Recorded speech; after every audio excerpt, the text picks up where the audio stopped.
Friends, स्वागत है आपका रोज़गार समाचार में। आज हम एक बहुत ही अच्छी वैकेंसी के बारे में बात करेंगे जो कि आई है ICAR में, यानी कि इंडियन एग्रीकल्चर रिसर्च इंस्टीट्यूट में। पूसा की लैब है ये। इसका जो नोटिफिकेशन है उसमें लिखा हुआ है कि ये कॉम्पिटिटिव एग्ज़ाम होगा for recruitment to the post of assistant at ICAR headquarters, यानी कि जहाँ पर भी ICAR के हेडक्वार्टर्स है और रिसर्च इंस्टीट्यूट है उसमें, जैसे कि आप देख रहे हैं यहाँ पर 2022 की वैकेंसी है।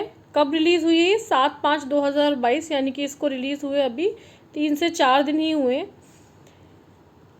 इसमें जो आपका कॉम्पिटिटिव एग्ज़ाम को कंडक्ट कराया जाएगा किस पोस्ट की रिक्रूटमेंट के लिए? असिस्टेंट की पोस्ट की रिक्रूटमेंट के लिए।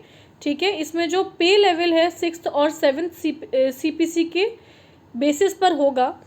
ठीक है, और उसके बाद में इसमें आपका CBT होगा, यानी कि कंप्यूटर बेस्ड टेस्ट होगा। बात कर लेते हैं इसके एप्लीकेशन फॉर्म की। तो इसका जो एप्लीकेशन फॉर्म है वो चालू हो गए हैं 7 मई 2022 से, और जो लास्ट डेट है सबमिशन की वो है 1 जून 2022। लास्ट डेट जो है वो ऑनलाइन पेमेंट की वो भी है 1 जून 2022, यानी कि 1 जून 2022 तक आपको इस फॉर्म को भर देना है। उसके बाद में 5 जून से 7 जून तक करेक्शन विंडो ओपन होगी। अगर आपके फॉर्म में कोई भी एरर है, आपने भरते पे उसको कोई भी मिस्टेक कर दी है, तो आप 5 से 7 जून के बीच में उसको करेक्शन कर सकते हैं। अब बात करते हैं एग्ज़ाम कब होगा। तो जो एग्ज़ाम है आपका वो CBT है, यानी कि कंप्यूटर बेस्ड टेस्ट है। इसमें 2 एग्ज़ाम्स होंगे, एक आपका प्री का एग्ज़ाम होगा और दूसरा मेंस का एग्ज़ाम होगा। जो प्री का एग्ज़ाम है वो जून के लास्ट वीक में कंडक्ट कराया जाएगा, और जो मेंस का एग्ज़ाम है उसकी अभी डेट कोई दी नहीं गई है। प्री का एग्ज़ाम होने के बाद उसके बारे में इन्फॉर्म कर दिया जाएगा। इसके अलावा एक स्किल टेस्ट भी होगा जिसकी भी डेट ये लोग बाद में ही देंगे, यानी कि सबसे पहले आपको प्री का एग्ज़ाम क्वालिफाई करना है और उसके बाद में ये आगे के एग्ज़ाम्स की डेट आएगी। अब बात करते हैं वैकेंसीज़ के बारे में। टोटल नंबर ऑफ़ वैकेंसीज़ ये यहाँ पर दे रखी है, टोटल नंबर ऑफ़ वैकेंसीज़। ठीक है, नंबर ऑफ़ वैकेंसीज़ के बाद में यहाँ पर दे रखा है डिसेबिलिटी के लिए कितना है, जनरल के लिए कितना पोस्ट है, OBC SC ST EWS के लिए कितना पोस्ट है। तो ये सारा का सारा दे रखा है। ICAR हेडक्वार्टर में जो है 44 पोस्ट है जनरल के लिए। टोटल पोस्ट इसमें 71 है। इसके अलावा आप देख सकते हैं आगे OBC कैंडिडेट के लिए, SC ST कैंडिडेट के लिए यहाँ पर 1 पोस्ट है। तो इस तरीके से पोस्ट दे रखी है। EWS के लिए 3 पोस्ट है। इसी तरीके से ICAR इंस्टीट्यूट में 391 पोस्ट है, जिसमें से 235 जनरल की है, 79 OBC की है, SC ST की भी आपको सामने दे रखी है। तो इस तरीके से आपको वैकेंसीज देखने के लिए मिल जाएगी कि कितना नंबर ऑफ़ पोस्ट जो है उनके ऊपर यहाँ पर एग्ज़ाम कराया जाएगा। इसके बाद में बात करते हैं एसेंशियल क्वालिफ़िकेशन की। किसी भी फॉर्म को जब हम भरते हैं तो ये बहुत ज़्यादा इम्पॉर्टेंट चीज़ है कि भाई क्या क्वालिफ़िकेशन मांगा जाता है। तो इसमें BSc मांगी है, BA भी मांगा है और BCom भी मांगा है। मतलब जितना भी आपके पास में बैचलर डिग्री वाले लोग हैं वो इस फॉर्म को भर सकते हैं। केवल और केवल इसमें बैचलर डिग्री मांगी है। BSc वाले भी एलिजिबल है, BCom वाले भी एलिजिबल है और BA वाले भी एलिजिबल है। ठीक है, उसके बाद में बात करते हैं फॉर सर्विंग कैंडिडेट्स। तो यहाँ पर ज़्यादा कुछ है नहीं। एग्जामिनेशन सिटीज़, ये एग्जामिनेशन सिटीज़ जो हैं आपकी, एक आपका प्री एग्ज़ाम होगा। प्री एग्ज़ाम के बाद में जो भी बच्चे पास होंगे उसको मेन एग्ज़ाम देना होगा। तो ये मेंस एग्ज़ाम की सिटी है। 5 सिटी जो हैं वो दे रखी हैं यहाँ पर, जैसे कि आपका दिल्ली NCR, कोलकाता, गुवाहाटी, पटना, लखनऊ, हैदराबाद, बेंगलुरु, मुंबई। तो इनमें से कोई भी आप 2 सिटीज़ जो हैं वो सिलेक्ट कर सकते हैं मेंस के एग्ज़ाम के लिए। प्री के एग्ज़ाम की नहीं है। ठीक है ना। इसके अलावा आपको एज लिमिट की बात कर लेते हैं। जो एज है वो मैक्सिमम चाहिए इनको 1 जून 2022 तक। मिनिमम एज लिमिट जो है वो 20 ईयर्स है और मैक्सिमम एज लेयर जो है वो है 30 ईयर्स, यानी कि 20 से 30 साल के बीच के जो लोग हैं वो इसको भर सकते हैं। इसके अलावा कोई एम्प्लॉय है जो कि ICAR का सर्विंग एम्प्लॉय है, उसका 45 है, या फिर कास्ट बेसिस पर जैसे SC ST जो कोटा सिस्टम है उसके बेसिस पर 5 ईयर का रिलैक्सेशन रहता ही है, तो उसमें कोई दिक्कत है ही नहीं। ठीक है, उसके बाद में बात करते हैं नीचे आते हैं। ये तो अपना कोई काम का है नहीं एज सच। अब नीचे आते हैं, वहाँ पर देखते हैं एप्लीकेशन फ़ीस की कि आपकी एप्लीकेशन फ़ीस कितने की है। जनरल ओबीसी और ईडब्ल्यूएस कैंडिडेट के लिए 700 रुपये एग्जामिनेशन फ़ीस है, 500 रुपये रजिस्ट्रेशन फ़ीस है, मतलब टोटल 1200 रुपये का फॉर्म पड़ेगा। वुमेन शेड्यूल कास्ट की या फिर जो ट्राइब पर्सन है, ठीक है, या फिर कोई डिसेबल पर्सन है, उसके लिए मात्र 500 रुपये की रजिस्ट्रेशन फ़ीस देनी है, यानी कि उसको ये फॉर्म जो है वो 500 रुपीज़ का पड़ेगा। ठीक है, तो फॉर्म भाई वुमेंस के लिए तो बहुत सस्ता है, आराम से आप भर सकते हो, कोई दिक्कत वाली बात नहीं है। उसके बाद नीचे कर लेते हैं हाउ टू अप्लाई। तो हाउ टू अप्लाई के लिए आप ये इनकी वेबसाइट है www.iari.res.in, इस पर जाकर के आप जो फॉर्म है उसको अप्लाई कर सकते हैं। ये जो नोटिफिकेशन है इसको नीचे डिस्क्रिप्शन बॉक्स में भी दे दूंगी मैं, तो अगर किसी को इसको डिटेल में पढ़ना है तो पढ़ सकते हैं। बाकी जितनी भी जो इम्पोर्टेंट इन्फॉर्मेशन है उसको मैं यहाँ पर कवर कर ही रही हूँ। ठीक है, इसमें आपको फ़ोटोग्राफ, सिग्नेचर और सर्टिफिकेट्स वगैरह वो लगाने रहेंगे। जब आप ऑनलाइन फॉर्म भरेंगे तो आपके साइन वगैरह जो है वो आपको स्कैन करके लगाने रहेंगे, तो वो तो आप उसको लगा दीजिएगा। उसके बाद में नीचे देख लेते हैं कि और इसमें क्या इंपॉर्टेंट इन्फॉर्मेशन है जो कि दे रखी है,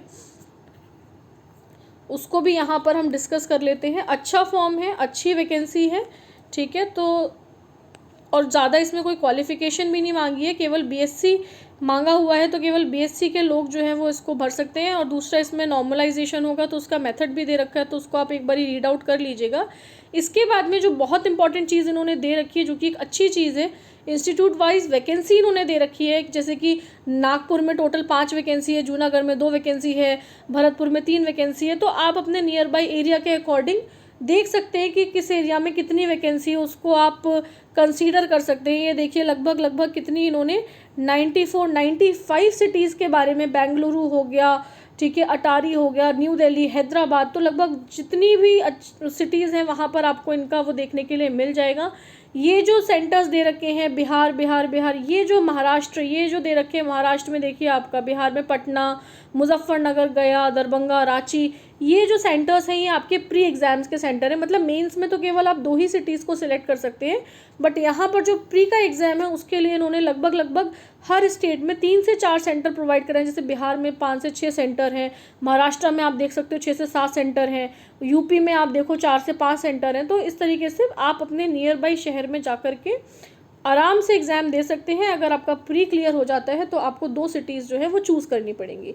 अब आते हैं इस एप्लीकेशन फॉर्म के बहुत इंपॉर्टेंट हिस्से में, जो है आपका सिलेबस, क्योंकि कोई भी एग्ज़ाम बिना सिलेबस के आप क्रैक नहीं कर सकते। तो इसमें आएगा आपका जनरल रीजनिंग का जो पार्ट है, उसमें 25 क्वेश्चंस आएंगे जो कि 50 मार्क्स के रहेंगे। आपका जो प्री एग्ज़ाम है वो 1 आवर का रहेगा, और जो भी अगर कोई डिसेबल लोग हैं तो उसके लिए एग्ज़ाम 1 घंटे 20 मिनट का होगा। इसके बाद में जनरल अवेयरनेस से 25 क्वेश्चन आएंगे जो कि 50 मार्क्स के रहेंगे। क्वांटिटेटिव एप्टीट्यूड यानी कि मैथ से 25 क्वेश्चन आएंगे जो 50 मार्क्स के होंगे। इंग्लिश कॉम्प्रिहेंसिव से 25 क्वेश्चन आएंगे जो कि 50 मार्क्स के रहेंगे। तो ये आपके टोटल 200 मार्क्स का क्वेश्चन पेपर होता है, जिसमें से आपको क्वालिफाई करना रहेगा। इसमें प्री के एग्ज़ाम में लगभग 10 गुना लोगों को पास किया जाएगा, जो कि आगे जाकर के मेंस का एग्ज़ाम देंगे। इसके बाद में जो मेंस का एग्ज़ाम है उसमें क्वांटिटेटिव एबिलिटी यानी कि मैथ के 50 क्वेश्चंस आएंगे जो 100 मार्क्स के रहेंगे। इंग्लिश लैंग्वेज एंड कॉम्प्रिहेंशन आएगा, 100 ऑब्जेक्टिव टाइप क्वेश्चन होंगे जो कि 100 मार्क्स के रहेंगे। इसके अलावा एक डिस्क्रिप्टिव पेपर लिखना पड़ेगा, जहाँ पर आपको कोई भी राइटिंग दे सकते हैं, ऐसे की कोई लेटर लिखने को बोल सकते हैं, कोई एप्लीकेशन लिखने को बोल सकते हैं हिंदी या इंग्लिश में, तो ये आपका 100 मार्क्स का रहेगा। तो 100 मार्क्स, तो ये जो आपका डिस्क्रिप्टिव पेपर है इसके लिए 1 घंटा आपको अलग से दिया जाएगा। जो डिसेबल पीपल हैं उनको 1 घंटा 20 मिनट मिलेगा। और जो आपका पेपर 1 है वो 2 आवर्स का रहेगा। डिसेबल पीपल के लिए 2 घंटे 40 मिनट का पेपर है, ठीक है। तो ये 3 घंटे का अगर बोला जाए तो ये 3 घंटे का आपका मेंस का एग्ज़ाम रहेगा। आपके जो प्री और मेंस के एग्ज़ाम हैं इसमें मल्टीपल चॉइस क्वेश्चंस आएंगे, केवल एक ही पेपर डिस्क्रिप्टिव होगा, ठीक है। उसके बाद में जो आपका मेरिट बनेगी वो ओनली मेंस के बेसिस पर बनेगी, यानी कि प्री ओनली क्वालिफाइंग है, ठीक है। केवल जो मेंस है उसमें आपको अच्छा स्कोर करना है। यहाँ पर नेगेटिव मार्किंग भी है, प्री और मेंस दोनों में ही 1/3 नेगेटिव मार्किंग है, यानी कि आप एक गलत क्वेश्चन करेंगे तो 1/3 मार्क्स जो हैं वो आपके डिडक्ट कर लिए जाएंगे। इसके अलावा आपका स्किल टेस्ट होगा, जिसमें आपकी वर्ड प्रोसेसिंग है, स्प्रेडशीट है, यानी कि एक्सेल पे काम करवा के देखेंगे, पीपीटी स्लाइड्स बनवा के देखेंगे। तो इसमें आपका हर जो टेस्ट है वो 15 मिनट का होगा, और एक के बाद एक लगातार, मतलब वर्ड प्रोसेसिंग किया उसके बाद में तुरंत ही आपने स्प्रेडशीट पे काम करना है, फिर उसके बाद में तुरंत ही आपको PPT बनानी है, तो ये 15-15 मिनट के आपके 3 टेस्ट होंगे। ये भी ओनली क्वालिफाइंग है, यानी कि इसमें आपको कोई इसके मार्क्स आपके ऐड नहीं होंगे, इसके बेसिस पर कोई मेरिट नहीं बनेगी। तो प्री और स्किल टेस्ट ओनली क्वालिफाइंग है, जो आपका जॉब है, जो उसका मेरिट है वो आपके मेंस के बेसिस पर बनेगा। तो ये है पूरा सिलेबस, इसको आप आराम से देख सकते हैं। इसमें जनरल रीजनिंग में नॉर्मल वही है, सीरीज़ है, प्रॉब्लम सॉल्विंग, जीए में आप जानते हो कुछ भी पूछ लेते हैं, क्वांटिटेटिव एप्टीट्यूड में mixture, alligation, time distance, English में तो फिर आप जानते ही हैं पेपर का लेवल थोड़ा सा अच्छा रहेगा, ठीक है, ग्रेजुएशन लेवल तक का पूछा जाएगा। केवल जो आपका मैथ्स का है वो यहाँ पे देखो पार्ट सी उन्होंने बोला है ये 10th लेवल का होगा, बाकी सारा कुछ जो है ग्रेजुएशन लेवल तक का पूछा जाएगा। इसी तरीके से पेपर 2 में आप देख सकते हो ये मैथ्स का सिलेबस है और ये इंग्लिश का सिलेबस है, जहाँ पे आपका एरर है, fill in the blank, synonym, antonym, और इन्होंने साफ साफ दे भी रखा है कि ग्रेजुएशन लेवल तक का पूछेंगे, तो यानी कि पेपर जो है वो थोड़ा लेवल का आने वाला है। इसके अलावा फिर बाकी और कोई ऐसी इन्फॉर्मेशन है नहीं जो कि मुझे देने मतलब चाहिए आपको। ये सारी की सारी मेन इन्फॉर्मेशन थी, ये वैकेंसी थी, बहुत अच्छा पे स्केल है, बहुत अच्छी वैकेंसी है, ठीक है, और ग्रेजुएशन वाले आराम से इसको भर सकते हैं। कोई ऐसा स्पेसिफाइड फील्ड नहीं कहा है इन्होंने कि वही उसी पर्टिकुलर फील्ड से आनी चाहिए। पूसा की लैब है, पूसा अपने आप में आप जानते हो जानी मानी लैब है, ICAR की लैब है, तो आप में से जो भी इच्छा रखते हैं वो इस फॉर्म को भर सकते हैं। इसका ये जो नोटिफिकेशन है ये आपको नीचे डिस्क्रिप्शन बॉक्स में मिल जाएगा, लिंक मैंने आपको दे ही दिया है, आराम से फॉर्म भरिए। और इसी तरीके की अगर आप गवर्नमेंट वैकेंसीज़ के बारे में इन्फॉर्मेशन चाहते हैं तो हमारे चैनल पर जुड़े रहिए, रोज़गार समाचार पे आपको सभी गवर्नमेंट वैकेंसीज़ के बारे में यहाँ पर डिटेल में जानकारी मिलती रहेगी, ठीक है। तो अब मिलेंगे हम नेक्स्ट वीडियो में, अपना ध्यान रखिए और सुरक्षित रहिए।